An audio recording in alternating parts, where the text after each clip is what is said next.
Right, so up next we have Joe from Premise Data, who also wins the coolest hairstyle we ever had here award. I mean, admittedly, the competition is not very high, but very impressive. You guys might want to hold the laughter until the presentation actually comes up. I have no idea if it's going to, so this might get even funnier. It's a Snapchat power presentation. Does anybody know how to fix this problem?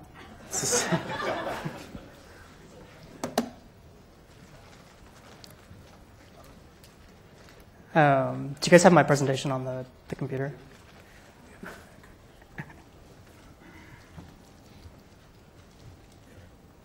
It was on just a second ago, I swear.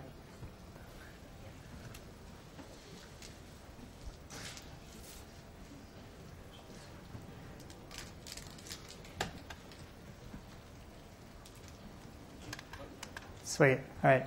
We're going to use that one. I don't think I've changed the slide significantly since, except it's like really compressed. Can we change the... All right. We'll deal with this. So thanks, Matt, for it's yours, right? You did have monkeys on your presentation. Yes. This one looks familiar. Anyway, I'll wing it. Yeah, thanks for having me. This is an awesome opportunity. You're supposed to get my co-founder, but you're stuck with me. So I'm pretty sure I'm the first CTO up here. So also keep that in mind. My name's Joe. I started a company called Premise. I blog at thedatamines.com. Also on Twitter, right? So I wanted to start. So we've been talking about like data like all night. So I wanted to start with a small like palate cleanser that has kind of nothing to do with data. Everything to do with it's graduate microeconomic theory basically. So this will be a lot of fun. So I got stuck in the sleet. I don't even know what you guys call it. Like when the snow stops snowing and it turns into slush. I got stuck out on that on Saturday night. And of course, the Uber surge pricing kept me from getting home. I was really, really mad about this. And I'm trying to understand, right? Like, so like I know part of me knows like I know Uber is it's a very efficient market, right? It's like it's using it's equilibrating supply and demand by moving prices, right? Which is fantastic. It's a really very rational approach, much better than not having cabs at all, right? And yet some part of me is just like really, really frustrated with this, right? So I'm kind of like I have a ton of time on my like long trudge home through the sleet to kind of think about. This notion of like morality or intrinsic morality or like justice in markets, right? And so this is a fantastic paper. I don't know if you guys have seen it. It's Piccioni and Rubinstein. It's from a couple of years ago. So we're going to go through a really basic Econ 101 model. I'm just going to kind of share some of these results that are knocking around my head. So you have a 3-item economy. We have ramen, pork buns, and fried chicken. This is like a Williamsburg economy. The world consists of a bunch of agents, right? So we have a bunch of interacting agents. The agents express preferences over the items. So one agent prefers ramen, one agent prefers fried chicken to pork buns, et cetera, right?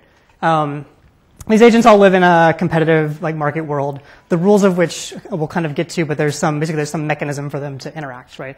They're all given like an initial endowment of I start out with some good, and there's some mechanism again through which they're able to exchange. So what kinds of mechanisms might we posit? If you've taken Econ 101, there's this notion of an exchange economy where agents will trade kind of if and only if they both benefit in terms of utility. This is sort of like the Care Bear world, right? Like we're both better off after we've traded, so we're both happier, right? Because I prefer the thing that you had, and you prefer the thing that I had, right? So what's neat in the Piccioni and Rubinstein paper, they posit another type of exchange economy, which is essentially what they call a jungle economy, where it's rule by force. So instead of this nice, happy, like we trade if we want to rule, agents they're endowed with like a strength or like a ferocity or something. And then the stronger agents can compel the weaker agents to enter into a trade. So even if it's not beneficial to the weaker agent, the stronger agent can still cause it to happen. So it turns out, so we need a little bit of math, but it turns out like both of these economies admit equilibria in all cases, and then these equilibria are something called Pareto efficient, which means that nobody can be made better off without somebody else being made worse off, right? And so this is kind of the foundation. Like this leads to kind of the existence and just kind of amazingly like wide-ranging existence of these types of equilibria leads to this first fundamental welfare theorem, which is like the big result in like in econ, right? Which is any competitive equilibrium leads to this kind of Pareto efficient allocation. And this is kind of used like if you're like if you want to like justify like why we're in a market economy at all. You might kind of use this type of just justification, right? But it turns out that these jungle equilibria are also Pareto efficient. In fact, like equilibrium always exists, and they are Pareto efficient. So let that sink in. Like, so here's how like this is kind of paraphrasing some stuff that Cosmo Shalesi at CMU kind of went through. But basically, like the crux here is like everything which general equilibrium theory says in favor of utopian market system is also true of rule of force, right? So here's a completely amoral, or immoral, depending on your view of justice, mechanism that we can participate in that leads to the exact same kinds of outcomes as our beloved market mechanism. So anyway, so I was thinking about this about Uber. Maybe we're all participating in some kind of amoral like market experiment, right? So this is Thomas Carlyle. This is the dismal science guy. He'll make a return pretty soon. So anyway, so I want to talk about sampling design. And in particular, I want to talk about adaptive sampling design, which is I think something that's really cool that we do a lot of at Premise. So but before I get there, so let's go back to like data, right? So here we are. It's the future. There's like data everywhere. This is like my favorite. I don't know if it's anybody from Foursquare. This is like my favorite thing ever. These are just based off of Foursquare check-ins. Like Foursquare was able to like recreate all these like transit networks. Like here is like the entire transit network for the United States, right? Like you didn't have to hire somebody to like map that. It's really amazing. Like all this like data exhaust exists. Like it shows us like it pinpoints economic activity to a degree of specificity that's really never ever been possible before, right? And this is just like Foursquare. There's a ton of other examples of these things, right? Like Facebook and Twitter and social networks and whatever, right? And contrast that with kind of the state of the art in like economic policy, right? So I need to go like set a Fed funds rate target, or like I need to go make a really important decision about whether to repeg my currency, right? These things like they sound really abstract, but they have huge impact on people, like people's lives, like day to day, right? So this is Alan Kruger. He was formerly the chief of the Council of Economic Advisors to Obama. And he says that there's still like a Cold War element to our statistics, right? So we're in this kind of holding pattern, right? I wish we had like more current data, more broader data, like data that was actually covered the situation that I need to make a policy about, right? This is a guy, and this is a very recent quote, right? Like, so we're still like the way that we measure and understand the world is still stuck in like back in the 1950s, right? And that's like in the best case, right? That is the chief of the Council of Economic Advisors to Obama, and like this is the best case country in terms of like gathering economic data, except when there's like a government shutdown, and then we're not collecting data at all, right? And you go kind of farther out, you get countries that just straight up lie about economic stats, right? They make macroeconomic decisions based on complete fabrications about the price of goods in their countries, right? It's ridiculous to me, right? Like, how is it even possible? Okay, all right. So why does it actually matter, right? So I think it matters. Like personally, I think it matters because you have stuff like these food crises, right? So the Middle East, 2007, 2008, And again, like 2011, there's this kind of like world food crisis. It was mostly hit kind of impoverished countries in the Middle East and Northern Africa. So, but it was actually fairly global. Like, so Mexico, West Bengal, Russia, Cameroon, Senegal, Haiti, Yemen, Egypt. And then not only do you have these people like who can't afford to eat basic staples, but then you have all these like follow-on effects, right? So China, I don't know if you guys have heard about this sort of this melamine crisis where they started putting melamine in the feed for the cattle, and the cattle produced milk, and then the milk was given to babies, and like it's not good. A lot of that actually came out of this crisis because the feed prices were too high to actually feed these dairy cattle the appropriate food, right? So there's like these secondary effects that like all this stuff we should be able to see, right? Like this is like a drought. You should be able to like see the rippling effects of this. Like it shouldn't be like hard to know this is going to happen and kind of plan for it, right? There's some researchers at the University of London kind of did this really cool study on the incidence of violence and then the correlation between that and like food price spikes. And they found like pretty significant correlation there, especially for like low level types of violence like riots and like just kind of civil unrest, right? So again, like very, very dismal science. So premise.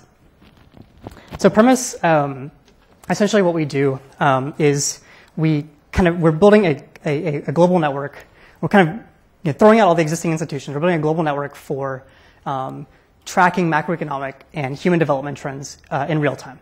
And we do that essentially with an army of workers around the world that use the Android platform. They have mobile phones for data collection. And we use sort of the oldest incentive structures in the book, kind of bootstrapping up from there. And essentially, around the world, we collect prices of things. We're starting with CPI. Price is a very natural place to start just because of its immediate effect on consumers, especially in the developing world. Price pressure causes all sorts of things, right?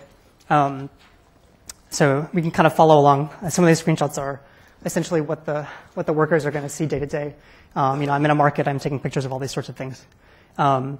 Here's a bunch of markets in India over the last probably 24 hours or so that our workers have visited. Here's your local fruit wallah, right, selling wherever in Calcutta. Likewise, we can slice, on kind of more product dimensions. Here's a bunch of tomatoes from all over the world, right? Again, like very, very, very, very timely data on tomato prices. And so what do we do with this? Well, we use all this to we take all this this very distributed sensor data, and we aggregate it all the way up, and we actually use that to recreate, for example, CPI indices sort of officially. So we're looking at China and India. China in the case of China, similar to Argentina, there are some mysteries in their CPI data, but they're much better, much more clever at kind of glossing over this stuff.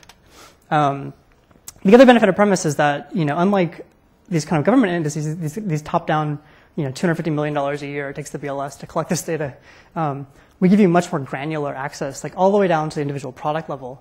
I can track product pricing trends. So this is it's much richer, kind of both temporally, I give you a much faster read on what's happening. It's much more timely, right? You have to wait for a month for the next CPI release. You can kind of get it day over day. You also have a much better product over the product dimension, a much better granularity. We're starting to look at adding also geographic dispersion, so looking at city by city indices, or even like within the same city, for example, in Mumbai, tracking prices in slums versus kind of in more affluent areas. Really interesting problems for economists there. So how do we get this data, right? So we get this data from a sample, and the sample is by far the most important thing. This is Halvarian of Google fame. He's saying you need to focus on quality. You're better off with small, carefully constructed sample rather than a large, sloppy sample. And kind of the way I interpret this, the way I've heard this kind of rephrased a lot of different ways. So Harper says this kind of the shortest way I know possible to say this. It's really not the size of your data that matters, right? It's the precision with which you collect it. This one's kind of one of my favorites. The belief that any sufficiently large pile of shit contains a pony with probability approaching 1. So why are these guys saying this stuff? Well, I come from an NLP background, and so we have a saying in NLP about this kid who's I think 35 years old now. So we called it dividing by Bieber. So what I mean dividing by Bieber, what is that? Do you guys know Google flu trends? You kind of nowcast flu based on Google queries. So what if we want to make a Twitter flu trends, right? Well, here's what happens if you try to make a Twitter flu trends, right? So some symptoms of flu include something called Bieber fever, which happens to spike in cities that Justin Bieber is giving concerts. This is kind of problematic. So this is like a very clear, like poorly designed sample. We're not actually measuring the real world. We're measuring some very particular view of the world that is important to Twitter and almost nobody else, right? dividing by Bieber, which it's what I call sampling design. All right. So in like the 50 seconds I have left, I'm actually going to talk about what we do for sampling design at Premise. There's a couple problems. One, there are too many strata to measure everything, right? So there's products that you want to measure the prices of, but you want to measure product prices every day. You want to measure product prices every day in every country. Actually, make that every city. And then maybe maybe Whole Foods sells produce more expensively than Walmart. Okay, we need to get store type in there. We need to stratify our stores. And then, maybe the brand matters, like this organic bananas actually cost more than non-organic bananas, so we need to put that in there as well. And then packaging starts to matter, because if you buy in bulk, you're going to get a discount. And then, by the way, not city, let's do neighborhood by neighborhood, right? Because you have these slums in Mumbai that are actually really, really important. So if you have the span of this entire product space is too big to sample over, right? So we need to be really careful with the design here. We also, by being a young, scrappy company, we don't always know what we want to measure. That's not just us, it's also our clients, right? They don't really understand, what are all the types of X in this country, right? I don't even know. So, what are all the types of products? What are all the types of beer that are sold in, Korea? I don't actually know, right? Likewise, what types of stores are there? What neighborhoods are these stores in, right? Finally, the world changes over time, right? You had back when I was a kid, you had bologna sandwiches, and now it turns out that there's there's all sorts of stuff. I absolutely would eat that. So, in my opinion, modern sort of measurement infrastructure needs to be robust to these types of things. So the world is changing. BLS does hedonic regressions and sort of all sorts of substitution type effects they have to take into account. The world is changing. You need to adapt to your stratification, and you need to understand you need to do some kind of exploration to figure out what types of products there are, right? So what this looks like a premise, you have a sampling design that says what to collect. You have a bunch of workers that go and collect based on that sampling design. And then you kind of loop and you say, okay, let's recompute sort of the variance optimal capture targets based on the prices that we observe for those things. That kind of looks like this. You have a bunch of workers who are collecting a bunch of things, and you have some kind of quality scores associated with that. You go in and you split high variance strata. So this is on the left here is watermelon, so seedless versus seeded versus mini versus personal. These are all just textual fields that suddenly kind of popped up in our sampling design that were important. I think on the right is kinds of chicken, right? So fillets or boneless, skinless, or natural, or tenders, right? You go and you split all those strata, you recompute kind of what it is you want to calculate, you generate your T1 sampling design. How do you ensure consistency between designs? That's a whole other 15-minute talk I'm not even going to get into. Let's just do really cool stuff. So here's, we saw the price spikes. Onions in India have gone up 300% in the last couple of months. There's this huge price spike. It happened almost in real time, and we're watching this premise riveted, oh god, our data is going haywire, what's going on? And then it turns out that it's actually a real effect, which is really cool. So this is this again, this actually affected economic policy. The RBI actually went and changed interest rates because onion prices did this. That's a collage of a bunch of types of fruit. Cool. So this is supposed to be a slide of hey, premise is awesome. Come visit our website. But then the new PowerPoint never made it. So you get my Twitter account again. Thanks.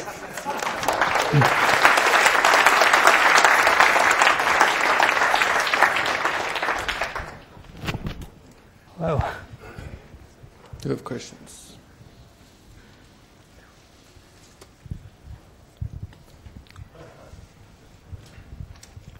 Oh, hey, well, second one tonight.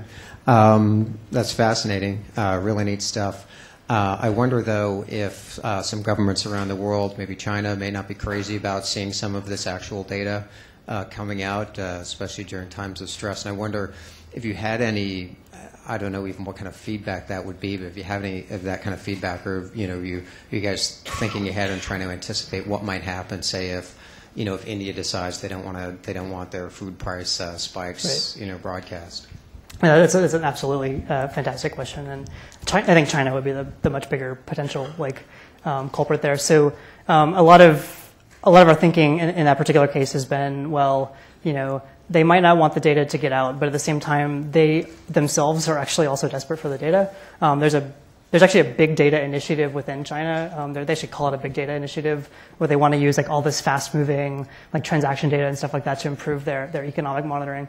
A lot of the way the game theory works out there is the central government's kind of constantly fighting with all the local governments about fudging the numbers, because at some point you do have to make policy decisions, and those policy decisions probably should be based on truth. Maybe that's just my own opinion, but I feel like there's probably some people that would agree with that. Kind of the strategy for Premise has been we're in talks with these governments, with their stats agencies. We would like to be a conduit for them to collect their own data, be a platform there. So maybe this is there more? Oh, well, while you so maybe I missed this in the presentation, but when I first met you guys, there was this concept of network of people around the world with mobile phones, but there was also a concept of crawling, right, and kind of pricing information online. Do you guys no longer do that? No, so a lot of this data, so I guess in terms of presentation, the offline stuff is kind of more interesting, just because hey, it's tourism almost. I get to go and visit these places. But no, we do a significant amount of international web crawling. Kind of one of the issues that we ran into, and we've kind of continually run into, is if you look at the demographics, if you look at kind of the people in India who shop for produce online, there's a very, very stratified set of people, and so those prices tend to build in pretty high margins, and they're very, very very inelastic in some ways. So they're not really good indicators of what kinds of what kinds of pricing problems people on the street are actually facing. Charlie Ferrari, work at IHS, and right here. Yeah, hi. Hi. And I just wanted to know what sort of indicators you're working with next, and just in general, this seems like the sort of thing where you can almost move beyond a lot of those indicators, that they exist because you don't have this sort of granular measurement. Yeah, that's right. So the high level answer to that question is we tend to avoid things that would require us to build surveys. So for example, if I wanted to do consumer sentiment, right, I would have to build a panel over some sample of people that I could justify as being as representative, right? Versus for the pricing stuff, it's a lot easier in the sense that you go to urban areas and you look at the stores that most people go to, right? It's a lot simpler kind of thing to do. So we tend to, in terms of indicators, the next types of stuff we're looking at are, we're kind of moving farther out into the CPIs. We're looking at services. We're looking at kind of durable goods. We're starting to look at producer prices, to the degree that we can kind of calculate that and back it out. It tends to be a really interesting indicator. A lot of commodity prices there are already pretty well understood by the markets, but other types of things aren't. We also look at energy consumption to some degree. It's kind of you can kind of do that stuff as well.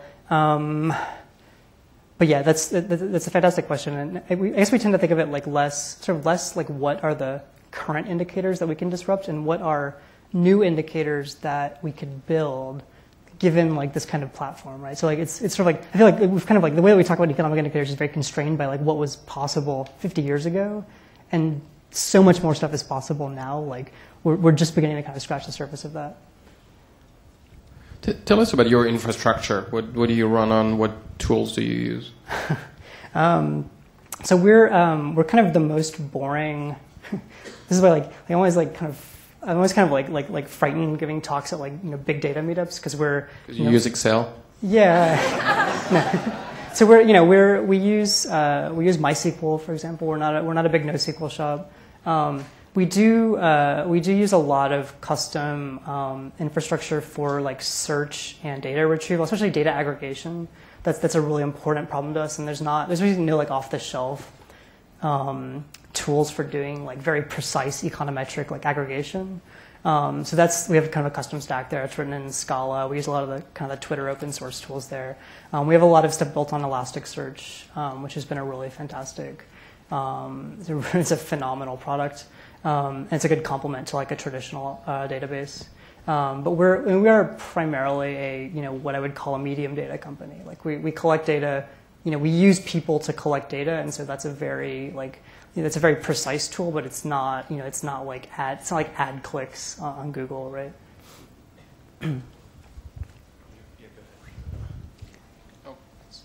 Margaret Oast, hi. Yeah, my background is economics and econometrics, and our own government and the Commerce Department has reduced the granularity of retail sales, for example. Do you see a way to create that data and sell it back to our government? Yeah, so we're talking with people at the BLS, we're talking with people at the World Bank, we're talking with people at the Fed. There's a lot of avenues there. These are institutions that are very, very slow. And so, like, they don't quite know what to do with. Like, they sort of see this as, they know this is the next thing. Like, everybody, like, it's kind of obvious to anybody, right? Like, of course, Foursquare is gonna be where all the economic data comes from, right?